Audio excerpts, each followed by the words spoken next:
राधे, आप सबका मेरे चैनल में स्वागत है। आइए आज राधा कृष्ण की दिव्य प्रेम कथा सुनते हैं। यदि आप इस चैनल पर नए हैं तो प्लीज़ सब्सक्राइब कर लीजिए। चलिए सुनते हैं। आज तो वृंदावन में सभी ब्रज गोपिका के साथ राधा रानी अपने प्रिय कन्हैया को नचा रही है। उनके साथ कीर्तन और नृत्य कर रही हैं। यशोदा मैया भी अपने कन्हैया को नृत्य करते देख प्रसन्न हो रही है। किंतु यह क्या, यहाँ तो दो कृष्ण हैं, एक ही कदकाठी, एक ही लक्षण वाले। यह कैसे हो सकता है? आखिर ये श्री कृष्ण और राधा रानी की कौन सी लीला है? जानना चाहते हैं तो सुनिए। यह है उनके दिव्य प्रेम की लीला, जिसमें भगवान श्री कृष्ण संपूर्ण विश्व के समक्ष यह घोषणा करते हैं, उनके लिए श्रीमती राधा रानी का स्थान सबसे ऊपर है। आइए, आने वाली राधाष्टमी के उपलक्ष्य में श्रीमती राधा रानी की सर्वोपरि को स्थापित करने वाले श्री राधा कृष्ण के दिव्य प्रेम की इस लीला का श्रवण करते हैं। हरे कृष्णा। अब एक बार अपनी प्राणों से भी प्यारी श्रीमती राधा रानी के प्रेम से अभिभूत होकर कृष्ण ने राधा रानी से कहा, हे राधिके, आप महाभावमय हैं। मुझे प्रसन्न करके ही आप प्रसन्न होती हैं। मेरा आनंद ही आपका आनंद है। आप मुझ में मेरी संगति और मेरी सेवा में निरंतर लगे रहने के अलावा किसी और चीज़ की अपेक्षा ही नहीं करती हैं। इस प्रकार आपकी पूजा की विधि का पालन करने वाला कोई भी व्यक्ति मुझे अत्यंत प्रिय होगा। यदि कोई राधा कृष्ण का एक साथ जप करे तो मैं उसे सबसे भाग्यशाली व्यक्ति के वश में हो जाऊंगा। तुम तो सभी गोपांगने हो। सर्वप्रथम तुम मुख्य हो और यशोमती से भी महान हो। अब यह सुनकर श्रीमती राधा रानी जोर जोर से हंसने लगी और बोली, अरे कान्हा, तुम्हारा चरित्र तो स्त्री के समान है। यशोमती तो तुम्हारी प्रिय माता है। तुम ऐसा कैसे कह सकते हो कि मेरा स्थान उनसे बड़ा है? अरे ओ कान्हा, तुम तो झूठे हो। तुम्हारी बातों पर तो मुझे तनिक भी विश्वास नहीं है। राधा रानी की बात सुनकर श्री कृष्ण ने कहा, हे प्रिय, मेरी बातों पर तुम्हें विश्वास नहीं है, लेकिन बहुत जल्द तुम देखोगे कि यशोदा मैया स्वयं तुम्हारे चरण पकड़ने के लिए आएंगी। भले ही वह तुम्हें अपनी पुत्री के समान समझती है, फिर भी इस बात को प्रमाणित करूंगा कि तुम ही सबसे महान हो। अब अपनी बात को साबित करना कन्हैया के लिए मुश्किल थोड़ी न था। एक दिन ब्रज गोपिकाएं राधा और कृष्ण को उनके साथ खेलने के लिए पास के घर में ले गईं। वे राधा कृष्ण को एक साथ लाकर बहुत प्रसन्न हो रही थी। कन्हैया भी गोपियों के कहने पर नाचने लगे, उनके साथ कीर्तन और नृत्य करने लगे और गोपियाँ भी अपने कन्हैया के साथ नृत्य करने में मग्न हो गई। अब उसी समय यशोमती मैया वहाँ आ पहुँची। जब उन्होंने देखा कि सभी गोपिकाएं मिलकर उनके गोपाल को नचा रही हैं तो वे अत्यंत क्रोधित हो गईं और बोली, अरे अरे, यह कैसा व्यवहार है? मेरा गोपाल दिन भर गाय चराता है और थक हार कर उसे विश्राम करना होता है। थोड़ा सा समय ही तो विश्राम के लिए मिलता है और उसमें भी तुम सब उसको अपने साथ यहाँ खेलने के लिए ले आती हो। यहाँ तुम उसे नचा रही हो। मैं जानती हूँ कि तुम सभी ऐसा हर रोज़ करती आ रही हो और यह बिल्कुल भी अच्छा नहीं है, बता देती हूँ। हाँ, ऐसा दोबारा मत करना। यशोदा मैया को ऐसे क्रोधित देखकर राधा रानी तो चुपचाप वहाँ खड़ी रह गई। लेकिन सखियों ने यशोदा मैया से कहा, अरे मैया, यह आपका गोपाल नहीं है। आपका गोपाल तो एक ग्वाला है। वह तो अपनी गायों को चराने और वन में भटकने से थक कर अपने बिस्तर पर सो गया होगा। यह आपका पुत्र नहीं है। आपका पुत्र का नाम कृष्ण है और इस नाम के अनेक व्यक्ति इस दुनिया में हो सकते हैं। इसका मतलब यह थोड़ी यह आपका पुत्र है। मैया, जरा अपने घर जाकर देखिए, हो सकता है कि आपका पुत्र आपके घर में ही सो रहा हो। अब यह सुनकर यशोदा मैया आश्चर्यचकित रह गई। वे सोचने लगी कि हाँ, कृष्ण नाम के अनेक बालक तो हो सकते हैं, लेकिन यह कैसे संभव हो सकता है कि मेरे पुत्र जैसे ही कद काठी और लक्षण वाला कोई और बालक हो। यह सोचते सोचते यशोदा मैया अपने घर लौट आई और घर में आकर देखा तो सच में उनका गोपाल बिस्तर पर सो रहा था। यह देखकर वह हैरान रह गई, लेकिन साथ ही उन्हें बहुत प्रसन्नता भी हुई। अब यशोदा मैया तुरंत वापस उस स्थान पर आई जहाँ सखियाँ दूसरे कृष्ण के साथ खेल रही थी। यशोदा मैया को भी यह देखकर आनंद आने लगा। वे भी अब श्री कृष्ण की लीला से मोहित होने लगी थी। उन सबको खेलते देखकर यशोदा मैया बोली, अरे गोपियों, तुम्हें यह कृष्ण कहाँ से मिला जो बिल्कुल मेरे पुत्र कृष्ण जैसा दिखता है? दोनों एक ही उम्र के हैं। इतना ही नहीं, दोनों के रंग, कद, काठी, लक्षण सब एक जैसे हैं। तुम्हारे कृष्ण को देखकर मुझे बड़ा संतोष हो रहा है। उसके प्रति मुझे बहुत ही स्नेह भी आ रहा है। अच्छा, हम एक कार्य करते हैं, तुम अपने कृष्ण को लेकर मेरे घर पर आओ। वहाँ हम दोनों कृष्ण की मित्रता करवाएंगे और फिर दोनों को एक साथ नृत्य करवाएंगे, जिसे देखकर सभी प्रसन्न होंगे। फिर बाद में तुम अपने कृष्ण को अपने साथ ले जाना। मेरा कृष्ण मेरे पास ही रह जाएगा। अब यह सब देखकर कन्हैया को बड़ा मजा आ रहा था। इसलिए कृष्ण के संकेत देने पर राधा रानी बोली, हे माता, आपके कहने पर हमें अपने कृष्ण को आपके घर तो ले आए, लेकिन हमें भय है, यदि दोनों कृष्ण एक साथ नाच रहे होंगे तो उनमें से हमारा कृष्ण कौन सा है, ये हम कैसे पहचान पाएंगे? आपके कृष्ण हमारे कृष्ण से बदल जाएंगे तो हम क्या करेंगे? यशोदा मैया हंसकर बोली, अगर ऐसा है तो भी क्या समस्या है, दोनों एक जैसे ही तो हैं। तो राधा रानी तुरंत बोल पड़ी, नहीं नहीं मैया, यह सही नहीं है। आपका कृष्ण हमारे कृष्ण के समान कभी भी नहीं हो सकता। आपका पुत्र तो एक ग्वाला है जो सारे दिन वन में भटकता रहता है, गायों को चराता रहता है। उसे प्रेम या प्रेम तत्व का कोई ज्ञान नहीं है। लेकिन हमारे कृष्ण सभी पुरुषों में अतुलनीय रत्न हैं। वे पुरुषों में श्रेष्ठ पुरुषोत्तम हैं। अनेक ऋषि, तपस्वी, योगी, ध्यानी उनके चरण कमल में स्थान प्राप्त करने के लिए उनकी पूजा करते हैं, तपस्या करते हैं।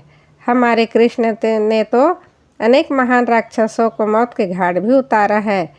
उसने तो इस ब्रह्मांड के निर्माता ब्रह्मा जी की गलती को भी सुधारा है। यह सुनकर माता यशोदा बोल पड़ी, अरे अरे, यह सब कार्य तो मेरे पुत्र ने भी किए हैं और इस बात को सभी ब्रजवासी जानते हैं। हाँ, जब मेरा पुत्र केवल 3 दिन का था तब उसने एक अत्यंत विशालकाय राक्षसी पुतना का वध किया था। इतना ही नहीं, उसने सट्टासुर, तना, बक्कासुर जैसे अनेक असुरों का वध किया। और यह सब जानते हैं, यह सारे यशोदानंदन कृष्ण के कार्य हैं। हाँ, अब यह सुनकर राधा रानी बोली, हे माता, अगर हम इसी प्रकार चर्चा करते रहेंगे तो हमारे बीच में व्यर्थ ही विवाद हो जाएगा। लेकिन बाद में आप समझ जाएंगे कि किसने किसके कृष्ण में अधिक गुण है। हम अपने कृष्ण को खोना नहीं चाहते, इसलिए हम एक कार्य करते हैं कि हम अपने कृष्ण के सिर पर एक चिन्ह लगा देते हैं, जिससे हम आसानी से अपने कृष्ण को पहचान सके। यह कहकर राधा रानी ने अपने कृष्ण के माथे पर चंदन का एक सुंदर तिलक लगा दिया। कृष्ण के नीले माथे पर चंदन का सफ़ेद तिलक नीले गगन में सफ़ेद चंद्रमा की भांति लग रहा था। तिलक लगाने के बाद राधा रानी ने सभी गोपियों से कहा, देखो सखियों, अब मैंने हमारे कृष्ण के माथे पर तिलक लगा दिया है, इसलिए तुम सब भी हमारे कान्हा पर नज़र रखना, कहीं बदल न जाए या खो न जाए। इस प्रकार चेतावनी देकर अब सभी गोपियों के साथ राधा रानी अपने कृष्ण को लेकर यशोदा मैया के साथ उनके घर आई।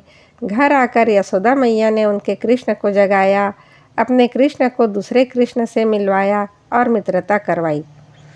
अब जैसे यशोदा मैया ने कहा था, दोनों कृष्ण को साथ में नृत्य करवाएंगे, इसलिए अपने कृष्ण को दूसरे कृष्ण के साथ नृत्य करने के लिए कहा गया। और अपनी मैया की बात मानकर यशोदानंदन कृष्ण दूसरे कृष्ण के साथ नृत्य करने लगे। जब वे साथ में नृत्य कर रहे थे, दोनों कृष्ण 2 चमकती हुई नीलमणि की तरह लग रहे थे। उनका नृत्य देखकर सभी आश्चर्यचकित थे। उन्होंने कभी ऐसा अद्भुत दृश्य नहीं देखा था। अब देखते ही देखते अचानक यशोदा के कृष्ण गोपियों के कृष्ण के शरीर में विलीन हो गए और एक रूप बन गए। अब नृत्य समाप्त हुआ। राधा रानी तथा उनकी सखियाँ अपने कृष्ण को लेकर जाने लगी, लेकिन माता यशोदा को अपना पुत्र नहीं मिल रहा था। वह तो व्याकुल होकर इधर उधर देखने लगी, किंतु उन्हें अपना पुत्र कहीं नहीं दिखा। वे रोने लगी और जोर जोर से चिल्लाने लगी, मेरा कृष्ण कहाँ है, मेरा कृष्ण कहाँ चला गया। आपको मुझे मेरा कृष्ण वापस देना ही होगा। तब राधा रानी ने कहा, माता, हम आपके कृष्ण को कहाँ ले जा रहे हैं?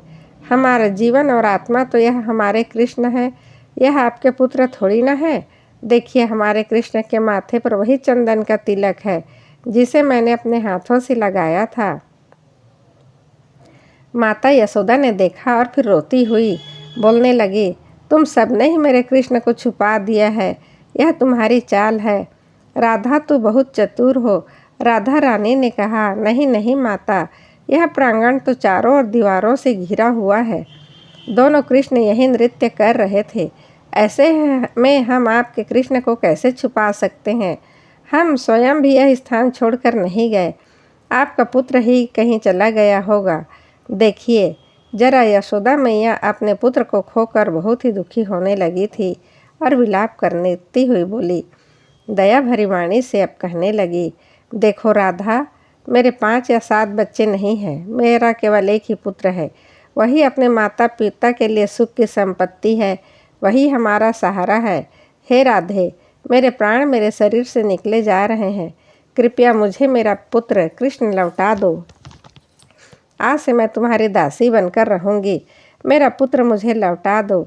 जब कृष्ण ने यशोदा को इस तरह बोलते सुना तो उन्होंने राधा रानी की ओर देखा और मुस्कुराए। फिर कृष्ण ने राधा रानी को कुछ संकेत दिया। तब राधा रानी बोली, माता, आप यह क्या कर रही हैं? आप तो ब्रज की रानी हैं, आप मुझसे बड़ी हैं, मेरे लिए आप पूजनीय हैं। आप मेरे पैरों को क्यों पकड़ रही हैं? आप मुझे पाप के भागीदार बना रही हैं। मेरा बहुत बड़ा अपराध है कि आप मेरे पैर पकड़ रहे हो।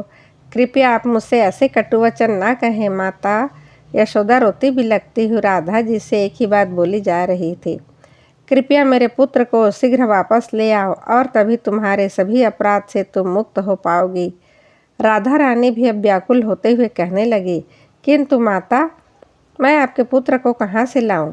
जब राधा रानी के शब्द सुने तो यशोदा मैया जोर जोर से विलाप करने लगी और दयनीय स्वर में बोली, मैं मेरे पुत्र के बिना एक क्षण भी जीवित नहीं रह पाऊंगी। इतना कहकर यशोदा मैया मूर्छित होकर जमीन पर गिर पड़ी। ऐसा लग रहा था मानो वे अपना प्राण त्याग देंगी। और यह देखकर राधा रानी भी घबरा गई और कृष्ण से कहने लगी, अब क्या करें? आपकी माता तो आपके विरह में मर जाएंगी, वह आपके बिना जीवित नहीं रह पाएंगी। आपके सामने ही वह मर रही हैं, कृपया मुझे बताइए अब क्या करें? तब मुस्कुराते हुए कृष्ण ने कहा, तुम चिंता मत करो राधे, मेरी माता को कुछ नहीं होगा। राधा रानी समझ गई कि अब उनको क्या करना है।